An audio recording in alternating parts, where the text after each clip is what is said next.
नमस्कार, मैं रविश कुमार। गुजरात से ही बेरोजगारी या रोजगार की स्थिति की पोल खुल गई है। भरूच जिले से एक वीडियो आया है। वीडियो कुछ दिन पुराना है, लेकिन भारत की अर्थव्यवस्था, उसमें नौकरियों की संभावना और किस तरह की नौकरियां मिल रही हैं, उन नौकरियों में सैलरी क्या है, जीवन की संभावनाएं क्या हैं, उन सब की तस्वीर आपको भरूच जिले से आए इस वीडियो में दिखाई दे सकती है। आप अपने स्क्रीन पर देख सकते हैं कि एक ग्रिल है और पतला सा गलियारा है जिसमें बहुत बड़ी संख्या में नौजवान खड़े हैं, धक्का मुक्की कर रहे हैं। रेलिंग टूटने वाली है और आपके देखते देखते टूट भी जाती है, मगर किसी को चोट नहीं लगती। गनीमत है, कोई बड़ी दुर्घटना नहीं हुई। लेकिन जिस तरह से, जिस तादाद में नौजवान यहाँ पर जमा हुए थे, दुर्घटना हो सकती थी। कितने नौजवान यहाँ पर जमा हैं, इसकी संख्या निश्चित नहीं है। कोई 2000 लिख दे रहा है, कोई 1800 लिख दे रहा है, मगर कुछ 100 तो यहाँ पर नजर आ ही रहे हैं। ये सभी जॉब के लिए इंटरव्यू देने के लिए लॉर्ड्स होटल में जमा हुए। एक रासायनिक कंपनी ने अखबार में विज्ञापन निकाला कि बैचलर ऑफ इंजीनियरिंग केमिकल से उसे कुछ लोग चाहिए जिनके पास 6 से 10 साल का अनुभव हो, शिफ्ट इंचार्ज की नौकरी के लिए। इस विज्ञापन में कहीं भी सैलरी का जिक्र नहीं है, मगर स्थानीय स्तर पर लोग बात कर रहे हैं कि आपसी बातचीत और मोल भाव से सैलरी 20,000 तक भी हो सकती है और 10,000 भी हो सकती है।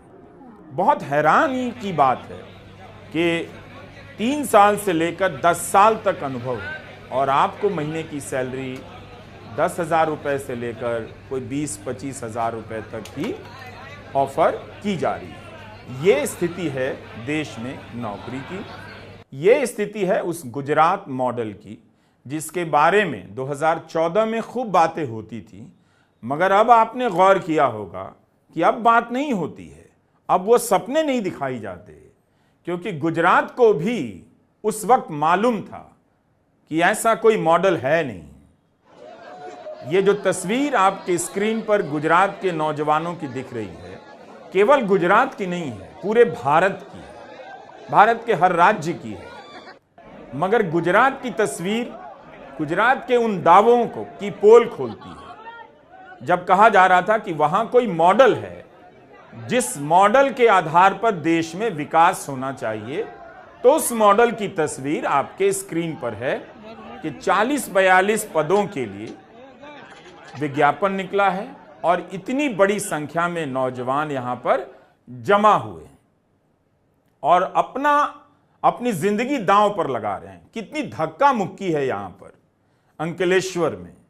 तब आप सोचिए कि 10 या 18,000 या 20,000 महीने की नौकरी में ये नौजवान आज की महंगाई की स्थिति में कैसे घर चलाएंगे, कई घंटे काम करेंगे और किसी तरह से पेट भर पाएंगे। अगर मुफ्त अनाज योजना ना हो तो और भी इनके लिए मुश्किल हो जाएगी। तो इस हाल में ये अगर रहेंगे तो इनका क्या भला होगा। ये किस तरह का जीवन जिएंगे, किस तरह का काम हासिल करेंगे, ये वीडियो आपको बता रहा है। कांग्रेस ने भी ट्वीट किया है इस वीडियो को कि ये गुजरात मॉडल की सच्चाई है। पर आज की सच्चाई नहीं, यही सच्चाई हमेशा ही थी, मगर धर्म की राजनीति के आवरण में इस पर पर्दा पड़ गया। लोगों ने इसे कम महत्वपूर्ण बताया। मगर अब बेरोजगारी या नौकरी की स्थिति ऊपर आ रही है। धर्म के पर्दे से इसे अब आप ज्यादा देर तक ढक कर नहीं रख सकते हैं। आप अपनी मर्जी से जिससे चाहे नफरत कर सकते हैं, लेकिन अपने पेट से तो प्यार करते होंगे, अपने घर से, अपने आप से तो प्यार करते होंगे। वो घर कैसे चलेगा, वो पेट कैसे भरेगा, वो 10,000 महीने की कमाई से तो नहीं भरने वाला है। इस महंगाई में इन नौजवानों की हालत बता रही है कि नौकरी का छोटा सा विज्ञापन भी कितनी बड़ी भीड़ खींच सकता है। यही लोग शायद किसी रैलियों में ना जाएं। अगर 40 की जगह मान लीजिए 400 का विज्ञापन निकला होता, तो आज भरूच जिले के अंकलेश्वर में रैली जैसी स्थिति मच गई होती। पूरे गुजरात से नौजवान पहुंच गए होते, जो आपको इस वीडियो से दिखाई दे रहा है। 10 जुलाई को जब हमने नौकरी पर वीडियो किया तो कई लोगों को लगा कि वीडियो बोरिंग है, मगर वो वीडियो सच्चाई के करीब था। जो गुजरात से आए वीडियो में आप देख सकते हैं। 10 जुलाई के वीडियो में हमने आपको यही बताया कि कई अध्ययन आए हैं जो बताते हैं कि नोटबंदी और जीएसटी ने मिलकर भारत की लघु एवं मध्यम स्तर के उद्योगों की जो व्यवस्था है, अर्थव्यवस्था है, उसकी कमर तोड़ दी। जहां ज्यादातर लोगों को रोजगार मिलता था, उनकी हालत यह हो गई है कि आज से 10 साल पहले जिस सैलरी पर लोगों को रखते थे उसमें बहुत मामूली वृद्धि हुई है। सिर्फ निचले स्तर के कार्यों की बात नहीं कर रहा हूं, बहुत सारी ऐसी रिपोर्ट आई है कि 4-4 साल इंजीनियरिंग पढ़ने के बाद जब नौजवान सॉफ्टवेयर इंडस्ट्री में नौकरी करने जाता है तो साल की जो सैलरी होती है, सालाना सैलरी, या 5-5 साल के अनुभव के बाद की जो सालाना सैलरी होती है वो बहुत कम होती है। 50,000, 60,000, 1 लाख रुपए महीने तक में पहुंचने में आजकल लोग हांफ जा रहे हैं। तो उनका घर कैसे चलता होगा? इतना सारा पैसा विज्ञापन पे खर्च किया जाता है, दिखावे पे खर्च किया जाता है, शोर शराबे पे खर्च किया जाता है।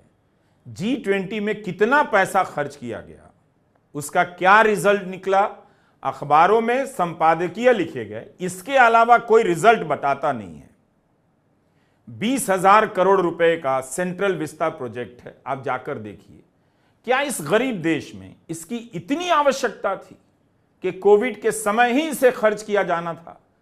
20,000 करोड़ रुपए। रेलवे स्टेशन, रेलगाड़ी की स्थिति खराब है, लेकिन रेलवे स्टेशन को सुंदर बनाने के लिए, मॉल की तरह चमकदार दिखाने के लिए योजनाएं लाई गई। हजारों करोड़ रुपए की योजनाएं लॉन्च कर दी गई। ऐसे ऐसे रेलवे स्टेशन को चमकाने के विज्ञापन आए, एनिमेशन फिल्में आईं, ताकि आप देखकर चमत्कृत हो जाएं कि देश में सचमुच कुछ विकास हो रहा है। लेकिन इमारतों के इस विकास में आपका विकास कितना है? आपको कितनी नौकरी मिल रही है और किस तरह की नौकरी मिल रही है? यह सबसे बड़ा सवाल है। जो कुशल कारीगर हैं, हमने बताया अपनी रिपोर्ट में, अध्ययन किया है विद्वानों ने, जो स्किल्ड लेबर हैं उन्हें काम नहीं मिल रहा है। जो अर्ध कौशल या अकुशल मजदूर हैं उन्हें ज्यादा काम मिल रहा है, और वो भी बहुत कम पैसे का। लोग सूखे सूखे से नजर आते हैं, नौकरियां हैं नहीं। जीएसटी और नोटबंदी ने कितनी नौकरियों को खत्म किया, इस पर आज रिपोर्ट आ रही है। 2016 की बात थी जीएसटी, नोटबंदी, और 2017 में जीएसटी। अब रिपोर्ट आ रही है कि 1.5 करोड़ नौकरियां बर्बाद हो गई, खत्म हो गई। तो एक रिपोर्ट कहती है कि 56 लाख नौकरियां खत्म हो गई, तब भी किसी का ध्यान नहीं है। आप बिहार, यूपी, राजस्थान, हरियाणा, सब जगह जाइए और देखिए नौजवानों की क्या हालत है। एक तो उन्हें खराब स्कूलों में, खराब कॉलेजों में खराब तरीके से पढ़ाया गया है। अब जब उनके पास सारे रास्ते बंद हो गए, कई साल स्कूल और कॉलेज जाने के बाद उन्हें पता चला कि वे किसी भी लायक नहीं है। ऐसा नहीं है कि वो कंप्यूटर नहीं चला पाए तभी यह समझ में आया कि वे किसी लायक नहीं है। जिन विषयों की पढ़ाई वो कई वर्षों से कर रहे थे, वो विषय भी उन्हें नहीं आए, क्योंकि उन्हें पढ़ाया नहीं गया। वो जा तो रहे थे रोज स्कूल, रोज कॉलेज, इसीलिए व्हाट्सएप पे नफरत का इतिहास बेचा गया, धर्म की राजनीति बेची गई, ताकि आप 10-12 साल उसमें निकाल दें। और 10 साल निकल भी गया, अगला 5 साल भी इसी में निकलेगा। इतनी आसानी से लोग धर्म की राजनीति और नफरत की राजनीति से नहीं निकल जाते, सिर्फ इसलिए कि बेरोजगारी है। युवाओं को यह बात समझ में आ जाएगी कि बात रोजगार की हो, अभी ये बात इतनी जल्दी समझ में नहीं आएगी। लेकिन ये जो वीडियो आपके स्क्रीन पर है, इस पर टिप्पणी बहुत जरूरी थी। मुझे लगा कि छोड़ देते हैं। 10 जुलाई को नौकरियों की हालत पर एक लंबा सा वीडियो किया ही है, दोबारा करने की क्या जरूरत है। मगर ये वीडियो, इस तरह के वीडियो बता रहे हैं कि सचमुच रोजगार की जो समस्या है उस पर अब बात करने का वक्त आ गया है। हमें मालूम नहीं है कि एआई के कारण इंजीनियरिंग की पढ़ाई कितनी बर्बाद हो रही है। किसी को कुछ पता नहीं है, बस एक भीड़ की स्थिति हर तरफ बना दी गई है। बड़ी बड़ी कंपनियों में अगर 10,000, 8,000, 20,000 रुपए की नौकरी पर ज्यादातर लोग काम कर रहे हैं, तो वो मुनाफा कहां जा रहा है?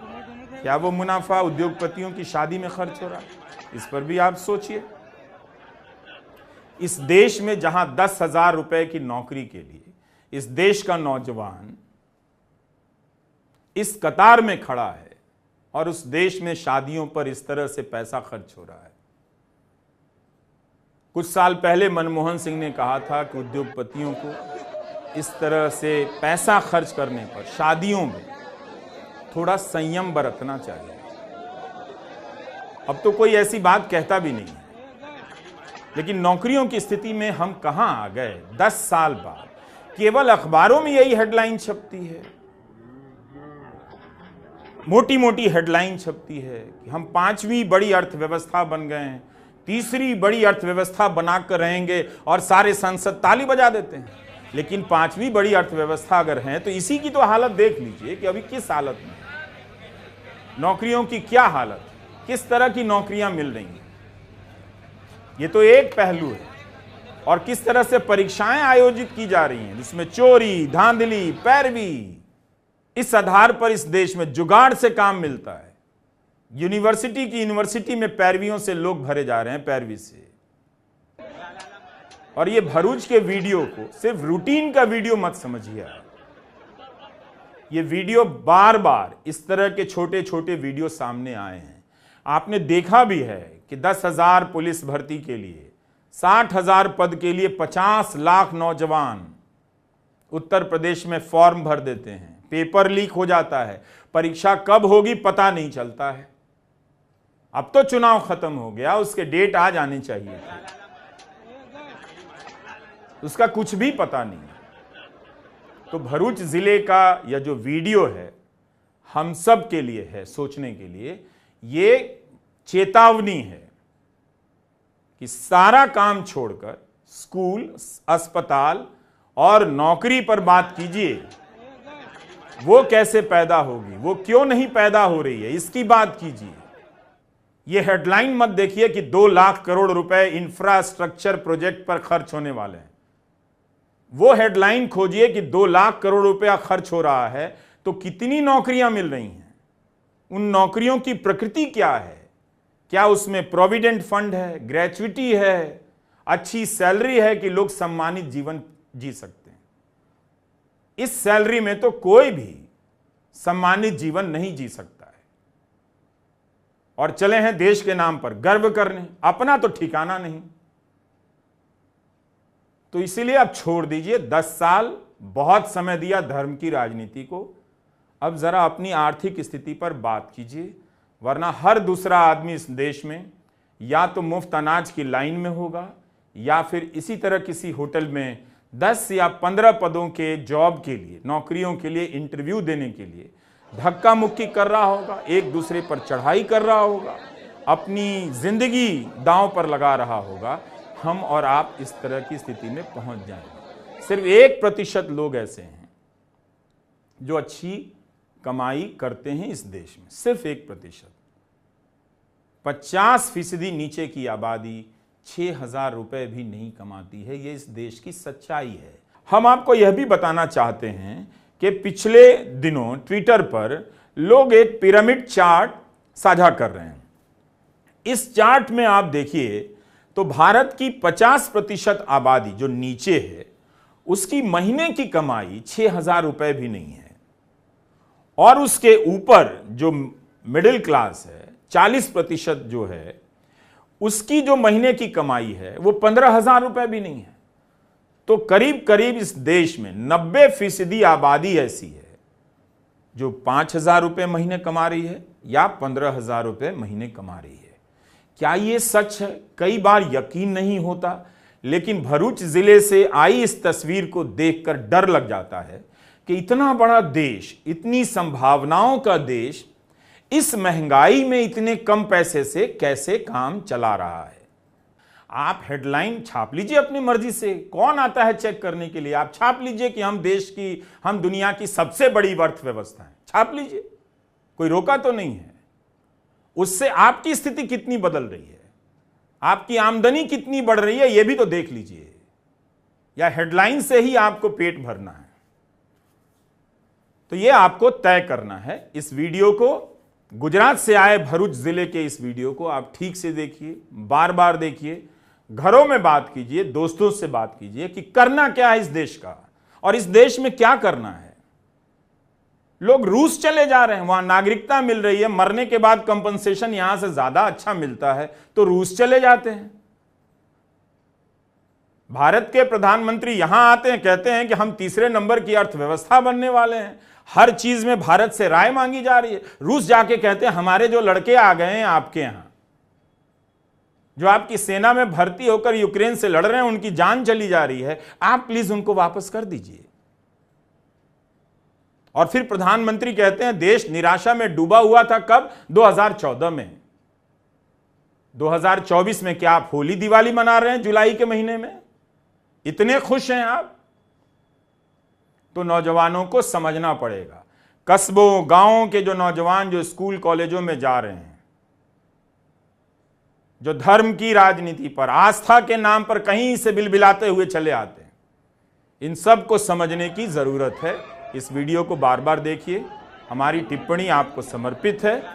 हमने इस लाइन पर आपको कई साल से चेतावनी दी है कि निकल आइए धर्म की राजनीति से। नौकरी, अच्छी नौकरी, अपनी जिंदगी की बेहतर संभावनाओं की बात कीजिए। एक मामूली बीमारी में लोगों के घर बिक जा रहे हैं और हेडलाइन पर हेडलाइन छप रही है कि आयुष्मान कार्ड सबको मिल गया है, जैसे हर जिले का अस्पताल चालू हो गया। हाथरस में देखा तो आपने, कई रिपोर्ट छपी कि ट्रॉमा सेंटर में कुछ था ही नहीं, बिजली नहीं थी। ये तो हालत है हमारी। तो ये एक मौका मिल रहा है हम लोगों को। चुनाव हो गया, बात 3 चीजों की होनी चाहिए और इसे स्वीकार कर कि हमारी शिक्षा व्यवस्था बहुत ही घटिया है। 15-15 साल स्कूल कॉलेज में रखकर नौजवानों को किसी लायक नहीं बनाती है।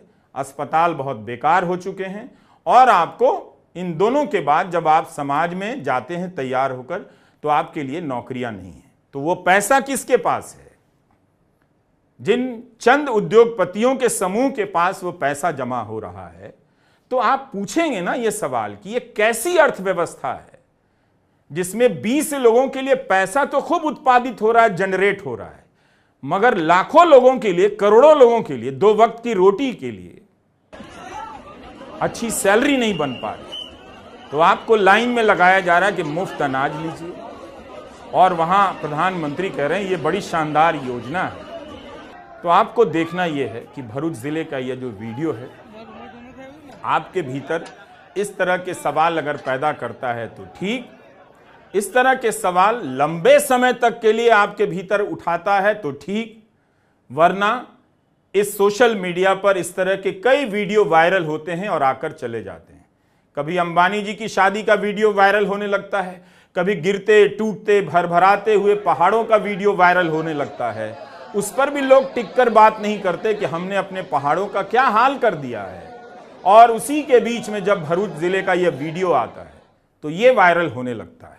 जब तक कि दूसरा वीडियो आ जाए और वायरल होने लग जाए, आप नौकरी की समस्या, नौकरी के मुद्दों को ठीक से पकड़िए और देश की राजनीति के केंद्र में स्थापित कीजिए। नमस्कार, मैं रवीश कुमार।